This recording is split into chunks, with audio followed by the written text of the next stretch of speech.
Oh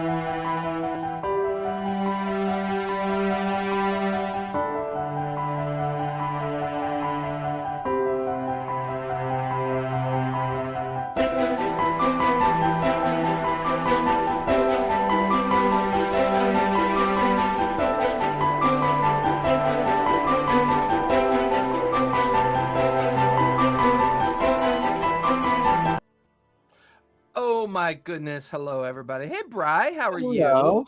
I'm good, Jace. How are you? I can't help but notice we're missing someone. Would you Yes, care to explain? unfortunately, Barrybot will not be joining us tonight because her internet went out because, well, I don't know why. Probably because California's on fire and has no electricity. I will ASMR this. Spectrum, you suck. Anyway, welcome tonight to, shit. Well, I'll save my shits for later. I was going to say, do you have the notes that Sharon sent? Yeah, I've got them. Okay, good. Because I don't. I'm prepared for tonight. Anyway, welcome. Thank you for joining us. Tonight we're going to be talking about timing within the game and how to manage time and storylines and whatnot. Jason and I just came off of a heated backstage discussion about the new D&D movie. Spoiler alert, Jason has decent hopes for it. I think it looks like garbage. So we can talk about that on another show. That's fair. You got any announcements for this week? Do I have any announcements for this week? Hey, Paradox, welcome back again. Not really. I'm mostly focused on doing some podcast. Oh yeah. I would definitely say that one of my announcements is if you go to our link tree and check us out there, you go over to Anchor and all of our affiliated podcasts. I'm currently doing a series called Blast from the Past, where I'm doing a audio read of volume 1, 2, and 3 of the 1973 release of the original D&D game related to Men and Magic, Monsters and Treasure, and then the campaign rules. And I gotta tell you, I have forgotten so much about the origin of the game, and reading their original 1973 publication of the mechanics, it is super. I'll share 2 points. One, they never used the term dungeon master ever in any of the writings. Never use it. They refer to everything as a referee. It's all written bold, faced referee is what they use. But the referee to player ratio is 20-1. So for every ref, they say the ideal game is 20 players. What? Yeah, it's crazy. How the fuck do you do that? It's crazy. And the most important ability stat in the game at the point of 1973 publication was charisma. That was the prime prerequisite stat that determined a lot of the foundation of the game. I did not know that. Considering it was written by a bunch of basement trolls, I'm not overtly surprised. I'm not all that surprised. I had forgotten a lot about the core, where all this started from. The entire core of the ability determination factor is literally two pages of a very small book. I mean, to go back and read a 32-page book that is the foundation of the player's handbook, it's just been a fascinating journey. So if you join us over at Anchor, I've got Blast from the Past. I put up chapter 1, 2, and 3. 4 is due to release in a couple days. You can also now start finding Lawfully Chaotic on our podcast as well. It's actually doing pretty good. We're averaging about 6 downloads and 8 listens per day. So we're doing pretty decent, sharing this wonderful way that we play the game. So that's it for my announcements. Fantastic. All right. So head over there, check that out. And let's jump into tonight's topic. So she gave us 2 sets of notes, right? So wait a minute, hold on. You know what? We're just about out of time, so we're gonna have to close up here. Get it? Well, and I noticed that Twitch is having an issue as well. So Yeah, I just saw that. We're having trouble. we're getting weird Twitch warnings. But when I went over to Twitch, it looks like I can see us. All right. Well, we're So- also streaming. It'll also be VOD. YouTube. Well, we're also streaming to YouTube, RPG and Co. It actually might be a StreamYard issue. It may not be Twitch, because I just watched us over on Twitch, so we're over there. Oh, so hey, how do we look? Fuzzy and old. Fuzzy and old. Yeah, fuzzy. That could be my cataracts, or It looks good to me. know. Oh, all right, cool, good, thanks. Thanks, Paradox. Okay. Oh my God, excuse me. So Hold really on. quick, let me get Sharon's notes. yeah. So she broke it down into 2 phases for us. So we're going to talk about timing in the game. So how to manage the time of the game itself within the game. And then she also gave us some really good notes on setting the pace. So I think what I would like to start with is timing within the game itself, because you have in-game timing and real-life timing that have to coexist to a certain degree. Yes. Because if you don't know how to manage those 2 things, you're gonna go fucking bonkers. You're gonna go crazy. So to me, I feel like that's the closest thing you get to burnout, is when time management just destroys you. Yes. Yeah. If so that my makes sense. biggest, it does. It absolutely does, because I would say probably my biggest challenge as a DM is time management. I run a 3-hour session, and it's at night, so it's hard to go longer if need be. And there are just times where, it's too far from the end of the session to just call it quits, but it's too, like it's 40 minutes till the end of the session, and guess what? We need to roll initiative. And I hate stopping in the middle of a combat. I've done it before, but I really, really try to avoid it. So that's probably my biggest challenge is timing the pace of the game to account for that. And then kind of along those same lines is one-shots. I find it extremely difficult because I tend to get overzealous with the story I'm trying to tell in a one-shot. Yeah. There are some people that are really good at one-shots, telling a very succinct story. I have a lot of trouble planning a one-shot to actually happen in one shot and get everything in. Well, and I think that's what's really interesting about the breakdown of the notes, right? Because we have the timing in the game and setting the pace. And I think those 2 have to coexist. If you struggle at setting the pace, your timing is going to go off. You're just going to feel like you're all over the place. You're scattered. You're leaving your players kind of like hung up in situations that don't make a lot of sense. You make it a lot harder for your note aggregation, because timing and pace could be so kind of blown up around you. When you come back into the next session the following week, you're like, holy shit, where did we leave off?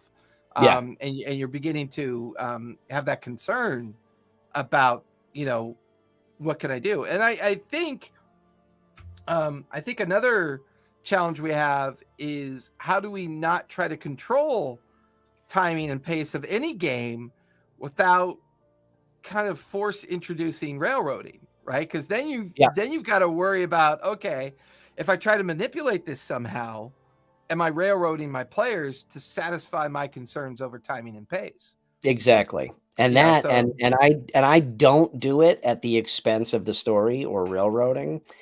But that is a very good point. I'm pulling up the notes here. It took me a minute to download them for some reason. No worries.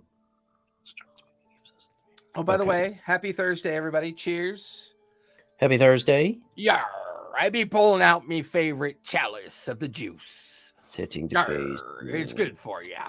Good. It puts hair on your fingernails, I'm telling ya. So anyway, what I have found though is I have honed my skills at making shopping last longer. and also Yeah. and Yeah. also little like not I wouldn't call them side quests, but side tasks maybe. Yeah. Yeah. So about an hour before the end of the session, hour and a half before the end of the session, I'll try to anticipate, how close are we getting to an encounter, and if I feel that that limit is not going to work out, then I won't railroad the group, but yeah, I will try to tactfully waste time with them. Like, does anybody need to take care of any business before yada yada yada, and make shopping trips last long, or Right. you're walking on the street and oh, it's a pickpocket, and you all of a sudden you're in a battle, much shorter battle with a brigand or whatever, which may or may not be part of the story. Generally isn't, but they don't know that. Well, and I think you're describing what we would call referee skills, those adaptive skills Yep, yep. that once you make time management a part of the narrative, it actually can hurt and help you, right? So it can hurt you in the sense if you overdo it, you're doing too much time management. But at the same point, Yeah. using the narrative to solve a problem like, okay, I know it's 15 minutes till the end of the session. I don't necessarily want them running into the room with the ogre because I know it's going to create some timing issues. So what can I put in front of that? I Yeah. like that. That's good. Have a really Yeah. long monologue. Yeah. Yeah, that's You a could, good I mean, idea. you could do some great monologue and perception interpretations, Mhm. or, whatever is going on within the encounter of whatever game you're running. Right. So it's like, Yeah. to a certain degree, you know, um, once you recognize the problems coming at you, that's when you use the narrative and the adaptation, like the adaptive skill set that you're organizing in your mind to solve that gap. But at the same time, don't sacrifice your quality, right? No, Don't no, no, no, no. Well, I don't actually make it think forced or railroaded. Like, use what the yeah, players are doing as a way to solve the problems you're beginning to see it from a timing absolutely. perspective.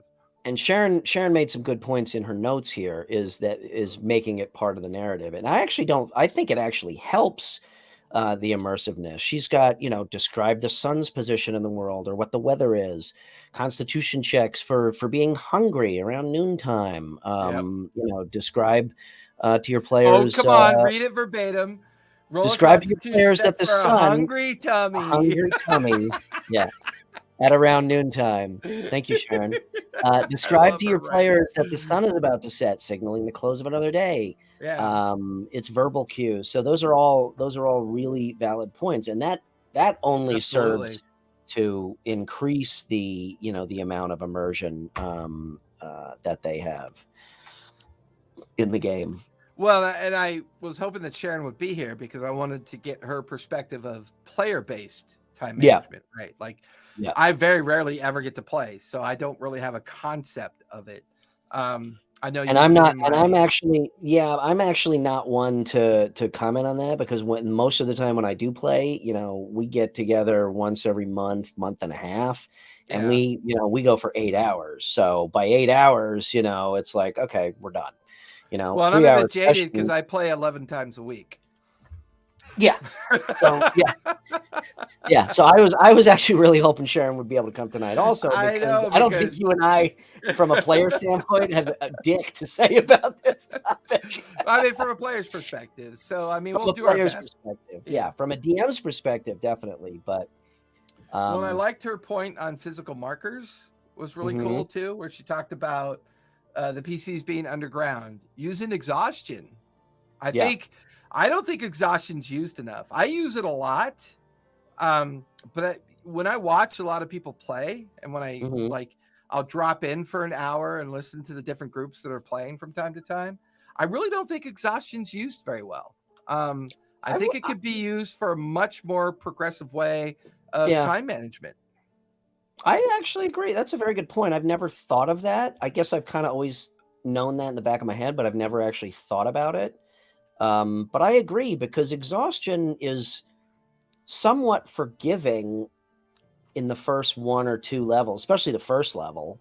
Right. So it is a very easy tool that can be used, that kind of sneaks up on you by the time you get to level 3 or level 4 exhaustion. You're like, oh, fuck. this is really fucking me up. I did have a player get to level 4 one time. Really? Yeah. I've never Because had they anybody were get past level 2. they were a barbarian and they were pushing and yeah. pushing and pushing and pushing. So I think some classes you know, kind of lean towards that eventual outcome of a lot of exhaustion because it's the way that the class is kind of linked into its exposure as a potential weakness. If you overdo it, over push, over kind of do those things that could put you in an exhaustive state. But I like exhaustion as a tool. It's a good tool for time management. Yeah, that's actually because if the whole team has got a point of exhaustion, they're more inclined to take a long rest. And therefore their narrative is becoming more inclined around the idea of, hey, can we find a place to camp, or do we see an inn, or do we see a place to rest? And you know, that's a very good point. Let's clear out this dungeon room and bar the door and set up a camp and you know, get our energy back. And so yeah, I'm a fan of exhaustion. I know a lot of the social media has a very kind of like unique, you know, viewpoint on the purpose of exhaustion, both from a mechanic perspective versus a narrative perspective. But I like using it. It's a fun management tool. I think I may have to start using that. I agree. It's a very good point. And I see narrative being more of a narrative to. Did I say narrative? No, I see exhaustion. Man, I'm exhausted. I'm tired. I see it as I see it as almost more of a narrative tool than a mechanics tool, to be honest. Me too, because I mean, the only thing most players ever touch first level of exhaustion, and really it's my point. Like, yeah, I mean, it gives it enough of an edgelordness to kind of you know, give the players some crewetive narrative to how to resolve it. The reality is go, fight. Okay, now we're gonna long rest only because we're either low on hit points or low on spell slots. Yes. You know, and you know me, I like an element of realism in the game. So, you know, the fact that even though you're heroes, these are heroes, so it's not like, you know, your innkeeper or your peasant going out and fighting.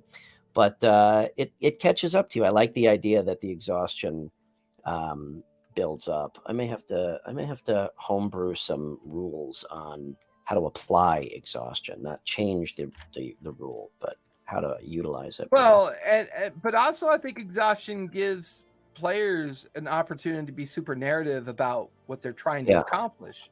You know, there's very few times that you can display a very specific outcome of an effect that at the level 1 level really impacts two of their main kind of mechanics. Like once you start doing things with disadvantage and you have advantage on something, you're doing regular rolls. And once you start rolling true raw disadvantage and you're in the middle of a lore dump, you're suddenly like, fuck, why didn't I take that long rest before I jumped into this, you know, part of the session? So it slows the pace down a little bit. It gives everybody that little buffer to kind of say, oh, well, half our party's exhausted. Maybe we should do something other than what we're about to do. Yeah, that's a good tool to slow things down. And that's interesting that you say that. The way you put that is, I think the time issue is not, it never feels like things need to speed up because you can't rush it. It always feels like it always feels like to adjust the pace, you've got to slow down a little bit, you know? So that's an interesting, it's an interesting take on that tool. So what else have we got? She put in a section about timed missions. Timed missions. Okay, so this can happen when a party needs to stop a plot, save an NPC, or acquire an item that can only be obtained at a certain time. So yeah, these add a sense of urgency. Most players will arrive. I apologize. I'm reading Sharon's notes here. With most encounters, players will arrive just in time. Despite searching every room, you'll need to be very clear when time plays a part of an encounter. If you do make it clear that time is a factor, the players will feel cheated. kind of good point. Yeah. I mean, and once again, it's avoiding those railroad kind of mistakes. Like you never want to feel like you're pushing people to do anything. And which is like, there's sometimes at the end or near an end or at the end of a session, I'll keep the players around and go, okay, this is why we stopped a few minutes early. And I'll explain to them why we stopped a few minutes early. And I'll say, I didn't feel comfortable with us starting initiative. I felt like, let's use the 5 minutes to talk about the game or the session or questions about your characters or our schedule for the next couple weeks. Because I didn't have admitting you didn't have a good stopping point really helps the players feel good about the fact that even the person running the game to a certain degree is not always going to be in a perfect situation. Absolutely. It alleviates that stress, that presumption of, perfection and all the shit that comes with it. So I think sometimes transparency during the end of a timed mission could be, hey, you're in the middle of the corridor, you're about to go through a door where a lot of big bads might be. I kind of feel like now's a good time to stop. I know we're stopping a few minutes early, but let's talk about something else to kind of help us with our overall session that we're in. Right. And I know a lot of players and DMs could be a little bit skeptical about that because, I time everything to 3 hours. Everything I run is within a 3-hour window. And I do that with all my games because 3 hours to me is that sweet spot. That is, for me, what makes sense.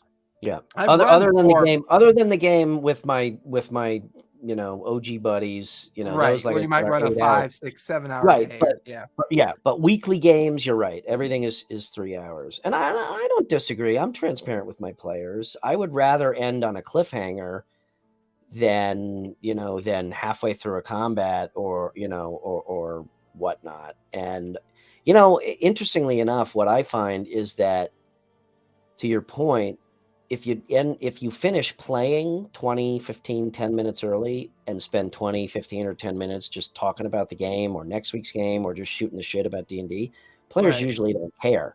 They just want to be talking about stuff and interacting. So I've never had a player say, oh, I feel cheated out of 10 minutes of this game. No, we'll just shoot the shit for 10 minutes and talk about, anything, what's going well, what's going not, what would you like to see change, talk about next week's game, and so on.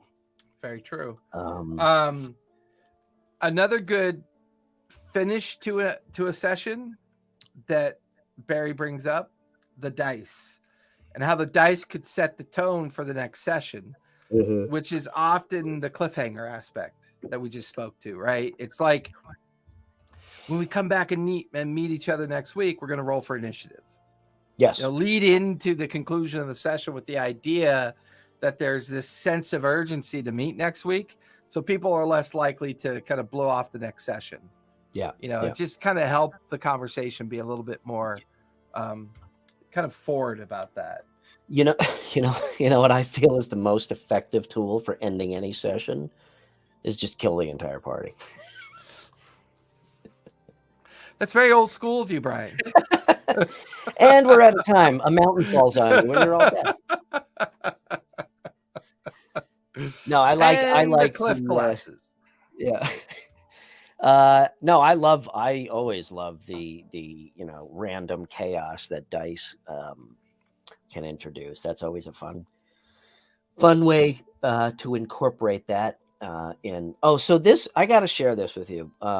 So this is not necessarily a timing thing, but this happened in my game Tuesday night, and it was just so perfect. I just got to share it. So my group was it was a room. They had come down a corridor, and it emptied out almost somewhat like an oubliette. It was a room that was basically a giant pit, an 80-foot pit. Okay, and stairs came to this room, and then there was a stone bridge, and then the stairs continued in the passageway beyond the room. And the bridge, it was the room was moist, and there was dripping water, and the bridge was coated in like moss and algae. It was hanging in curtains off the side, and there were some Lizard Man and Yon T on the other side. So anyway, they were involved in this battle, and there was one of the Yon T had gone across the bridge, and I was doing every 15 feet of the 40 or 50-foot bridge. They would have to roll a dex check to see if they slipped, and if they slipped, a dex save, and if they slipped, they had one chance with an acrobatics roll to grab onto all the moss and keep from falling in the pit. And so far, 2 of them had slipped but grabbed on and managed to climb back up. So nobody had fallen in the pit, and it was deep enough that they couldn't see it to the bottom, even with their dark vision.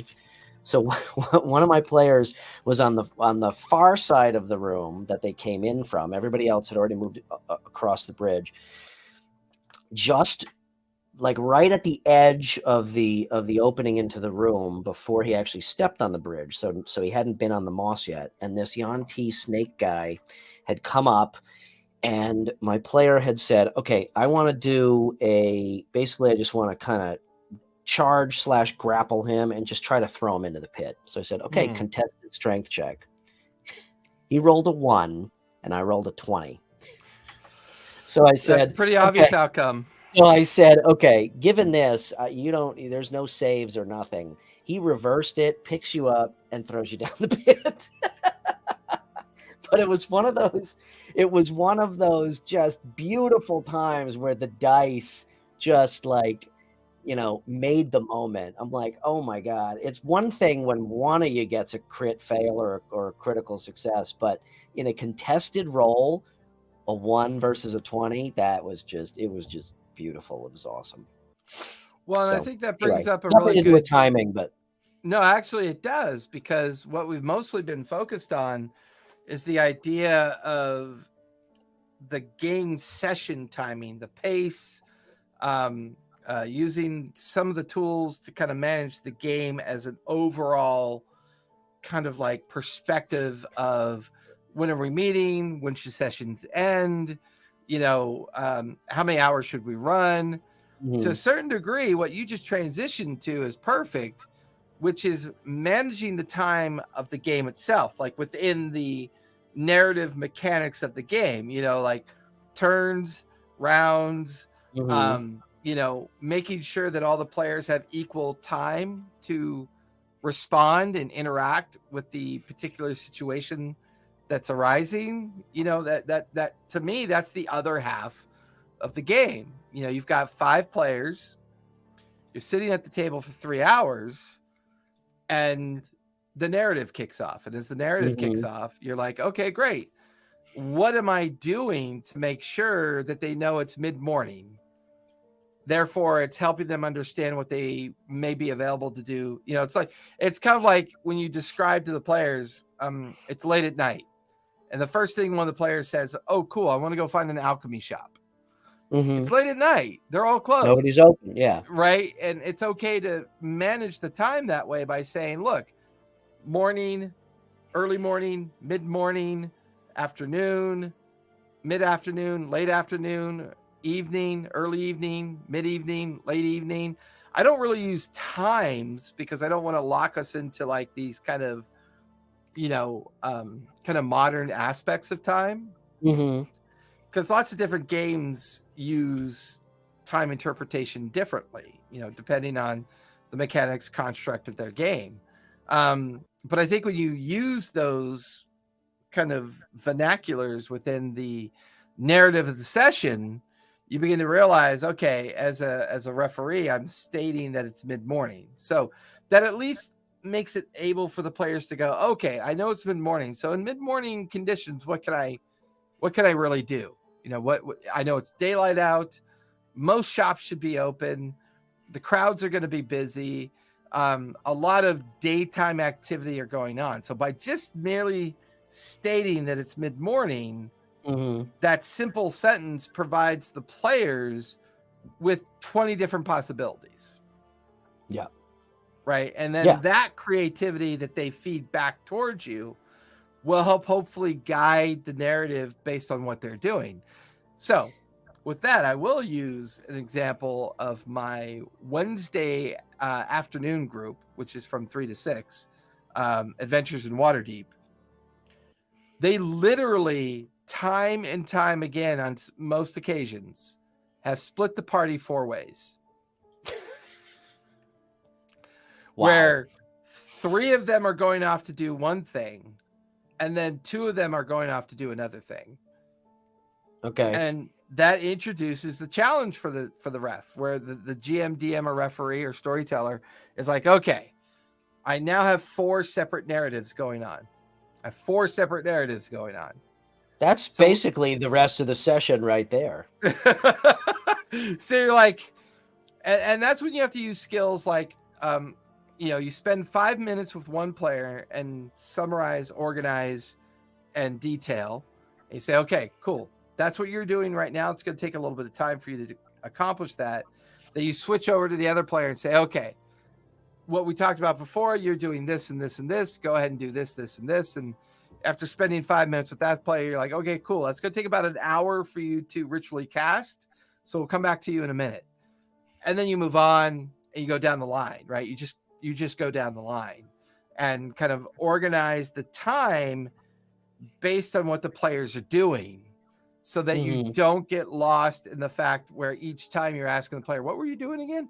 What were you doing again? Because if you spend 30 minutes with a player and then 5 minutes with another player, you're kind of creating this supposition of you're being punished for leaving and doing something else while they're being rewarded because they stayed on task, if that makes sense. So you never want that punishment reward thing to kind of come into existence. And that's an interesting way to look at it. It's not only that; it's just giving everybody, their fair share of game time. If one person's sitting around for half an hour, or 4 people are sitting around for half an hour while we're dealing with another player, that sucks. That's generally not fun for players. By the way, Gary, thanks for joining us. I didn't see your previous comment there about the exhaustion, which basically summed it up. Right. Yeah. Where were we? Oh yeah, pace and not forgetting the narrative. What? Well, and Sharon did a good job of breaking down the notes. She talked about the idea of the introduction, the middle, and the conclusion of the session itself, the pace, right? So you have the acts, the act 1, act 2, act 3, and how you can, like for act 1, introduction to characters, settings, and plot. She talks about when characters decide to make a change, that's when they embark on a journey in your campaign. So once you are using time management within the meta aspect of the game, where it's all the activity outside of it that's going on, schedules, session time, showing up. Oh, absolutely. I use that method a lot. I use that a lot. Definitely. Yeah. But I do it in such a way that they don't realize it's happening. Because I really don't want them to feel like I'm like, pushing you back. Oh yeah, definitely. I will never run encounters in parallel. That's ridiculous. Oh, I have a dirty secret about that. Hey, Gary opened a can of worms. Now I want to hear what Jason I have run 3 encounters at once before. Jesus, are you serious? Yeah, I've done that before. Yes, it did. Shadowrun did teach us. We used to pull that shit all the time. Well, it was kind of baked into the game because if you're familiar with Shadowrun, it's basically D&D, modern sci-fi D&D meets Matrix, and your rigger. Was it the rigger? No, that was the driver. Your net runner. Oh my god, I forgot what they called it. Gary, what was the hacker called? But anyway, you were in the Matrix. Okay, Decker. Right, the Decker was in the Matrix. Okay, like taking care of the security systems and the guy behind the chair basically, and everybody else is in the real world.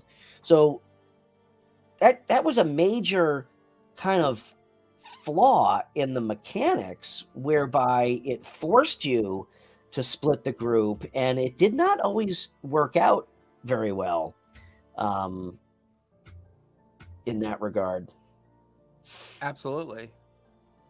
And you bring up a good point, right? So if you pace a series of encounters that have to happen, Mm-hmm. I mean, how do you do it? I mean, let's be honest. I mean, how do you like manage the time of 3 distinct encounters going on? It's not easy, right? Because It you're makes my brain hurt just thinking about it. I mean, it would be an interesting.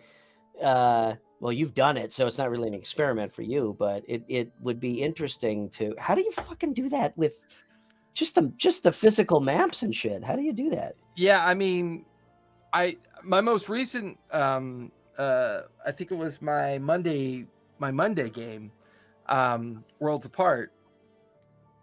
The encounter group got split in 2.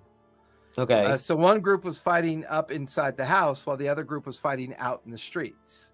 Right. So that's a very Okay. common encounter split. Like I feel like that could be easily something that you run into. Yeah. Okay. But that's I would argue that's still the same encounter. Not really, because you have to manage it as 2 separate realities within the same circumstance of outcome, right? So they're still playing off of each other, but they're both in. I had one map for inside the house and I had one map for the street.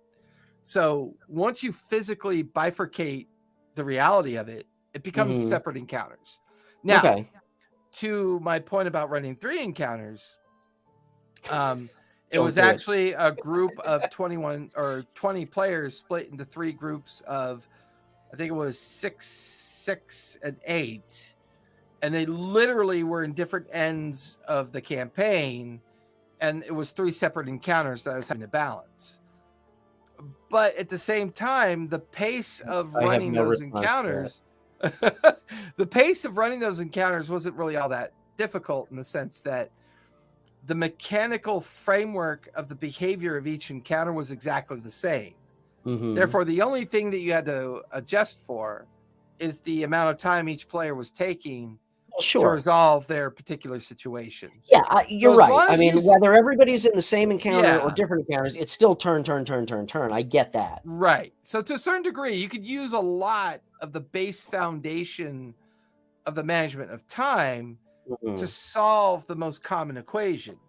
And therefore, the energy it takes to solve the more complex portion of the equation, you're able to focus on, because the simple is taken care of. You know, It's more about the junior DMs that avoid it purposely and Yeah. therefore create very unique kind of outcomes that might be difficult. That's fair. That's fair. So, okay. So, given that we're on the topic of encounters specifically, how Mhm. about actually the time of encounters? I know a lot of DMs struggle, or players, or both. I mean, Gary and Matt will call me out on this. I know it, but for taking too long on my turn. Fuck you guys. Oh, now you're getting into the 20-minute turn player is what you're getting into. Exactly. Yeah. Like, as a DM, how do you manage, or do you? I don't, as a DM, I don't like to put time constraints on players' turns, especially at least in my paid games, okay? Because people are paying for that, and I have one player in one of my games who, I mean, he makes me want to blow my brains out sometimes. And that's how you avoid burnout, as you talk about it. You do. Yeah. So I guess my question is, as a DM, do you put time constraints on a player's turn? I guess in a way, it would add to the realism. It's like, okay, you're taking too long, so you forfeit your turn, because your character's literally standing there, agog, trying to figure out what the hell to do. Well, I think Ugrun makes a good point to the antithesis of your point, which is, the kind of like knowledge level of the table may help you solve that problem. Another trick that I use that really helps solve the problem is during the 0 session, Throwing erasers at people. is talk about acceptable metagaming. Oh, If that's you a talk good about point. acceptable metagaming, it's really easy for the table to come alive and say, you know, you know, you may not want to do that because of this, but you could kind of turn the metagame into kind of a joke a little bit. And therefore the levity of it could kind of like make it easier to resolve. But the zero Yeah. session can also be used to say, look, let's be empathetic and realize that we're all playing this game together. Mhm. 20-minute hesitations just aren't going to be feasible for the immersion effect. Yeah, So and I let's think talk about how we Twisted can has a help each good other solve that problem. yeah, and I think like most things, I think Twisted has a good point. Is you know, you read the table. If everybody is Yeah. kind of, you know, if I'm researching my next spell and somebody's looking stuff up, you know, and everybody's content, that's one thing. If people are, you know, nodding off because one person has taken forever to take their turn, then yeah, an adjustment has to be made. And I'm not Well, and you're necessarily even talking about new players that are learning. I have a lot of patience for that. What I don't have patience for sometimes is somebody who's been playing the game for 6 years and they're just, you know, just they're doing that chess maneuver that drives us all crazy. They never take yeah, their hand off. They never take their hand off the piece for like 20 minutes. yeah, yeah. Right. And therefore, because their hand rests on the piece, I get to talk until I'm ready. Yeah. Go ahead, Matt. Make your comment in the chat. I know you're dying to, so type your fucking comment. I have so my current character is a Hexblade Warlock, and there are at high level there are so many fucking combinations with invocations, and packed weapons, and so it takes me a while to decide on my turn. So I am actually guilty of that from time to time. Yeah, I would say but there are little tools and tips that you can use in any game, right? Mhm. You can use a vocabulary that's focused on, all right, Brad, you're up, but hey, Chris, you're on deck. And I've started That's using it. that, and I now back in the I stole that from day, Mercer. yeah, back in the day, I didn't. See? Fuck you. Back in the day, I didn't quite call it on deck. I just said, hey, you're up next. Yeah. Right. But So I when mean, I but was, he makes a good point. I have been guilty of that before. It's taken me a good 5 to 7 minutes to make turns before. my average, the handful of times I've got to play, my average turn time was 3 minutes. I would just know what I was doing. Now, to a certain degree as a player, it's the complexity of your character that can like affect that outcome. So I stick mostly to martial classes because that's what I enjoyed playing. And when you stick to certain classes, subclasses of certain gaming types, it becomes a little bit more simplistic and easier to play. Yeah. When you mix martial and magic, like certain warlocks, paladins, clerics, druids, sometimes it can take a while to figure out. Well, and to that point, the one thing that can really throw kind of a wrench into the program is that if you're in an order of play Mm-hmm. and the 3 people in front of you are doing something, and by the time it gets to you, what you were planning each time suddenly has to change because of the outcome of what they're doing, which then begs the most important time management process, which is the players have to pay attention. They have to. If you're not paying attention and your turn comes up and you were thinking I could ignore what they were doing and then I'm going to do my turn, it's going to be a lot harder. Well, here we go. Speaking of druid, I need a prose ruling on a spell effect. All right, Paradox, lay it on. I have an answer before I even hear the question. It's wrong, and the druid breaks the game, and I hate him. Druids fucking suck. Or the I've got a player running the Spore Druid right now. We were talking about this earlier today. I know this has nothing to do with timing, but I don't know what the fuck they were thinking when they created Druid. It has just become a monster of game-breaking fucking mechanics. It's ridiculous. Is it? And it's yeah. You ever played one or had one who really knows how to play one? Yeah. Mm-hmm. Oh, okay. That's all. I'm just gonna leave it at that. I fucking hate them. Can my druid use gaseous cloud to make a home in a person's lungs? I would say as a DM. Now, okay, here's a perfect fucking example.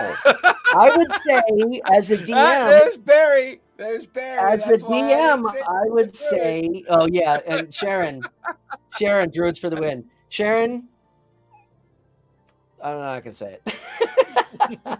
Okay, on this ruling, I would say, yeah, you could, because you're gas. Somebody breathes you in, and then boom, you change back and you explode them from the inside, instantly killing them. Game breaker. I would say that would be incorrect. I would rule it very differently. If the perception or passive perception or the opportunity of the person that you're trying to do that to is aware of what you're doing, they can hold their breath. Therefore, there's a narrative interaction that has to happen between that attempt and what's about to happen. So that creates the idea of challenge.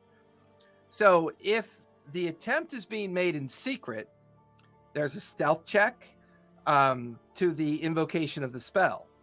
You don't want to be seen by the player that's doing it. You have to understand that the player or the opponent or the target, it has to be, receptive to the possibility that it's going to happen, right? So let's say a druid is in a mouse form and they sneak under the table, and on the table is a hookah. And currently this person they want to do this to, this target, is smoking on the hookah. The odds of the druid pulling this off is going to be based on their narrative skill in the description of what they're doing. They can't just look at me and say, I want to be a gas cloud so that they inhale me. I'll go, great. That sounds like a great idea. Now explain to me how you're going to pull it off. Not if they're wearing earmuffs. Earmuffs. I'm going to add that to every character's inventory from now on. Ball bearings and earmuffs.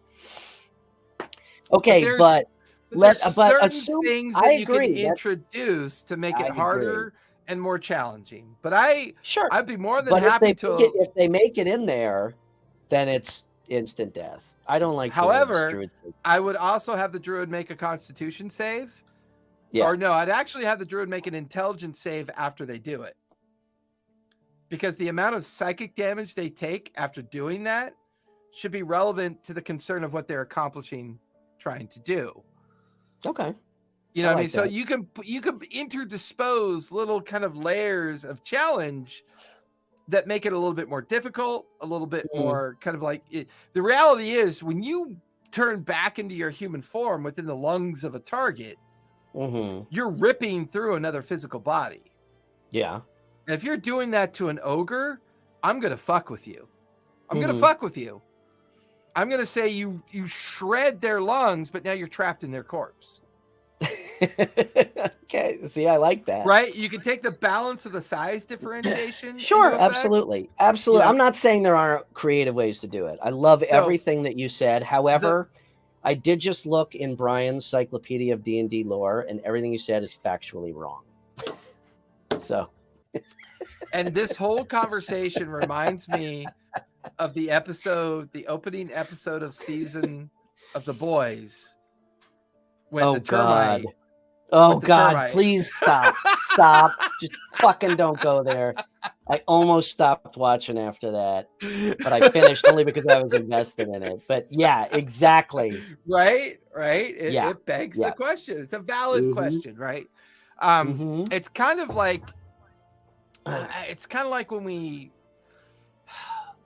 time management struggle in the game is the complexity of the way the players at the table try to manage their narratives within the game, right? So if one player says they want to turn into a spider and crawl underneath the door, the other player says I want to go stand by the other door and keep a watch out.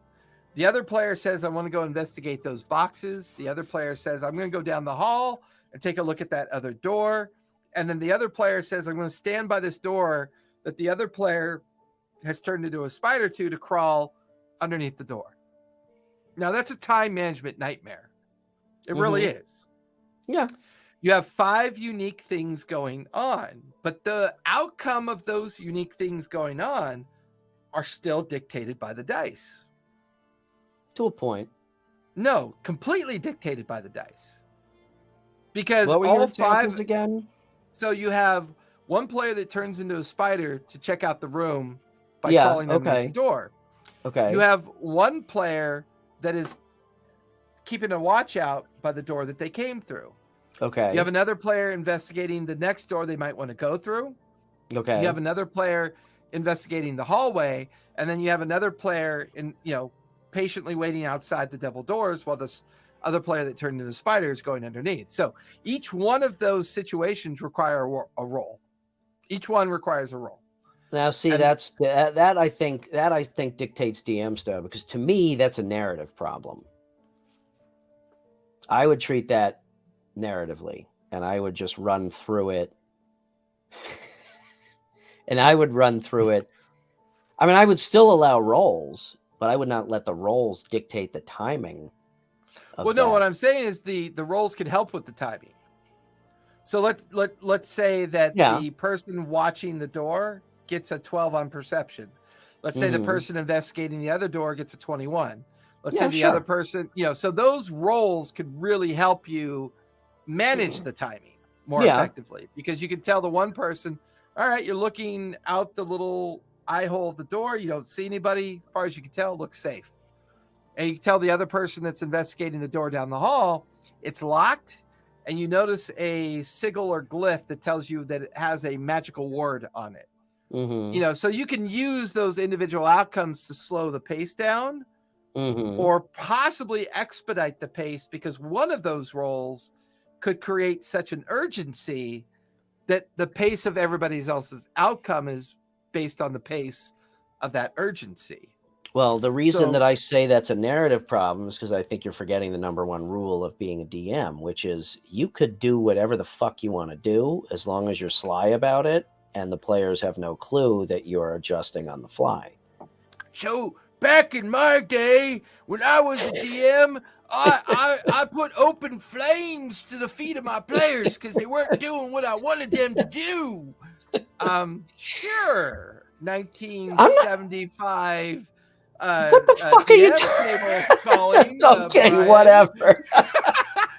Whatever. I'm gonna punish my players for all the things they're about to do before they You've got just as much white hair as I do. In fact, well, more, because I don't have any hair. But let's compare. Yeah. That's white and pink. Thank you very much. White and pink. We could both get into the old. I always. No, what I'm saying is reality that white people aren't white. We're pink. We're the other long pork. When it's what's good for dinner. No, I'm saying that's full circle. That is back to referee or DM skills of adjusting the timing in that particular situation, and it's almost like a sound mixing board. You adjust what you need to make that narrative work, and that's why in a situation like that, I don't necessarily rely completely on the dice. I'll use the dice to help me, as you said. They have to help me make those decisions. But if one, if the pace of one of those actions needs to be adjusted, as long as you're smooth about it, how you do it, the players should never know that you should always have a game face on, in my opinion, as a DM. And I'm not saying you need to know every rule and all that. That absolutely not. I mean, there are plenty of times I ask players, what is that rule? Because I don't fucking remember. I'm talking about the narrative. You should always have a game face on, right? If you can put forth a narrative that always seems to be on track, okay, and if you can make adjustments quick enough, then I think that is what really keeps the pace of the game going. So again, it comes back to making those adjustments on the fly. What Gary say? What about the Oh, well, I Oh, love yeah. that. That's I love awesome that because stuff. then it Yeah. really is like, then you really do set a clock and you're like, okay, you guys set out at 10 a.m. Well, What and do you that's do? basically that statement is creating urgency. So Yeah. Yeah. once you create a kind of like a little pin in the session where urgency has been introduced, the Hmm. majority of players pick up on that urgency and they usually run Yeah. with it. Now, the creative outcome of that urgency is, well, what do they do about it? Right? Right. Like, what do they do about the urgency? I love urgency in the game. I think that's an amazing way to like kind of promote the narrative, to promote the getting people back on the arc, and to promote everything related to it. I would say if somebody's still a 20-minute turn taker, then that affects the timing. If they take Yeah, that long on absolutely. a turn, if it's in combat, then I would say you forfeit your turn because you're standing there frozen in indecision. If it's outside of combat, then you chew up 20 minutes of your 8-hour mission. I mean, that's pretty simple in my terms.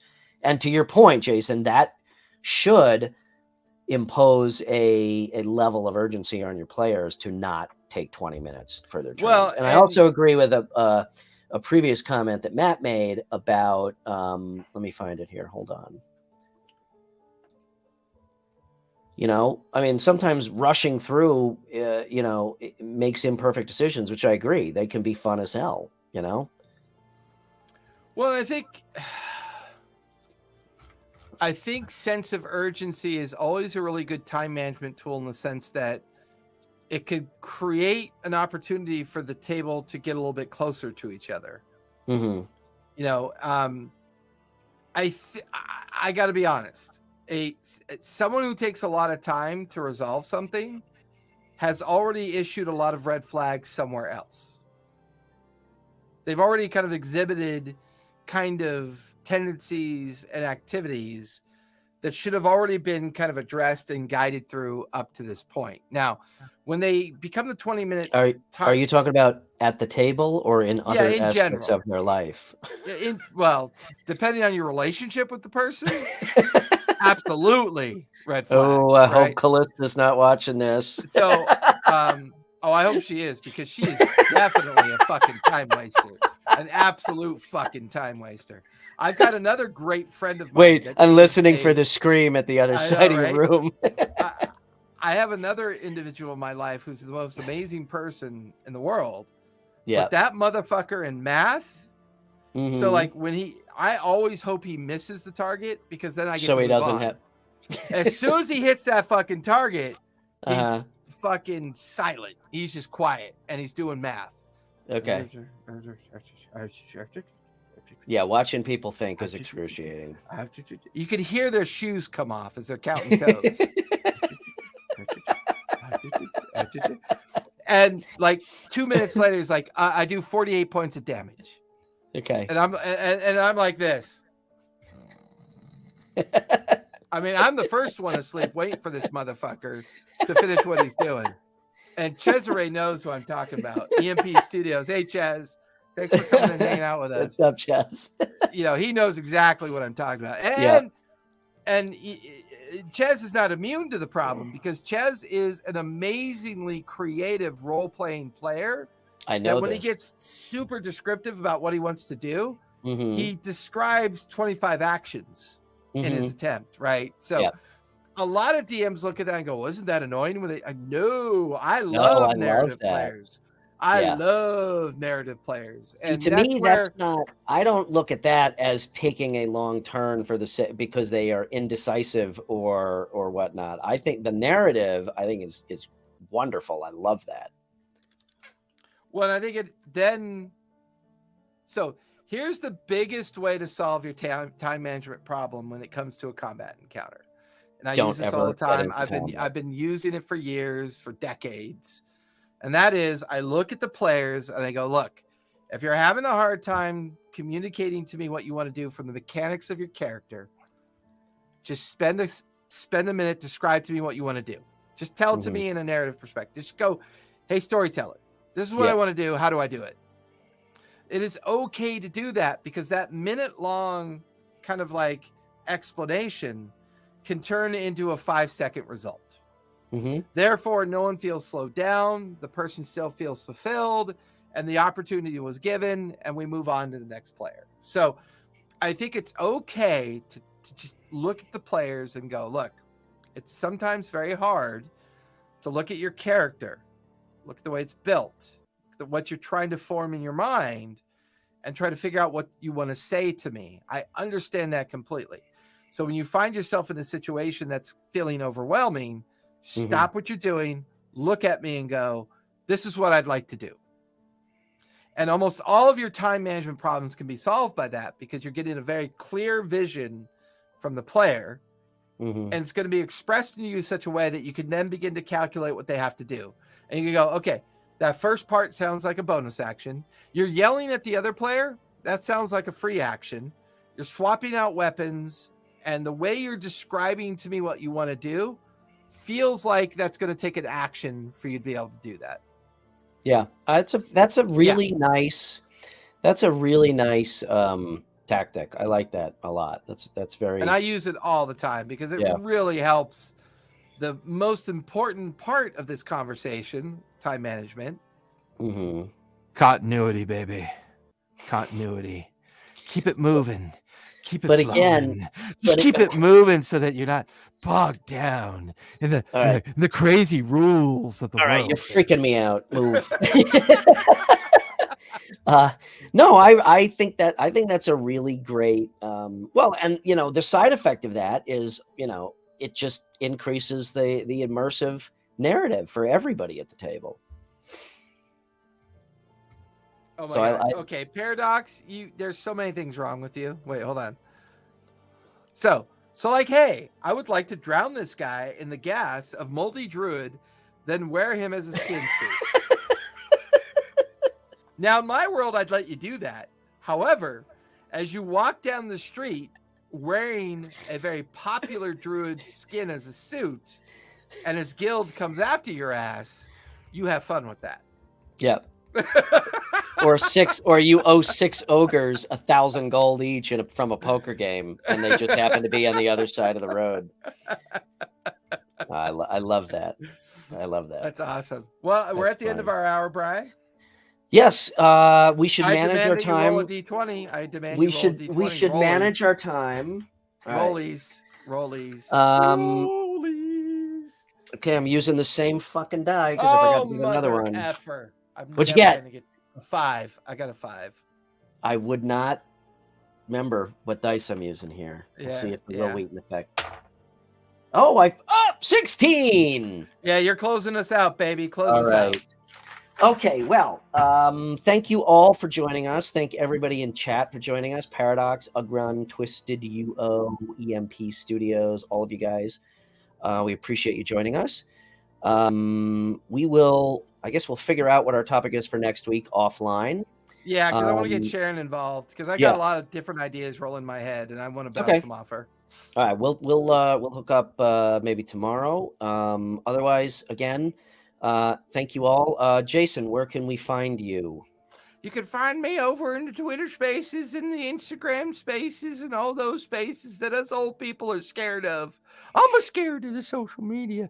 Every time I go out there, they point fingers at me and make fun of my white hair and my diapers that I be wearing. I'm not very comfortable out in this. So go check me out over on my LinkedIn that has all my social shit. You can find our Discord, our Twitter, and everything that we got going on. Cool. You can find me in the white pages, the phone book. And also I wanted to say that. You said it. That's so cool. You're so much cooler than me. That was awesome. I know. You can find because everybody's like, white pages. Yeah, there's a special phone book for white people? I didn't know about that. Oh my God. That was super cringy, and I'm proud of it. But you can find me at Linktree. I still don't know how to say that. linktree.ee/RPG&Co. Best place to find me is Instagram, RPG&Co. On Instagram. Otherwise, thanks again, and be nice, play games, and peace.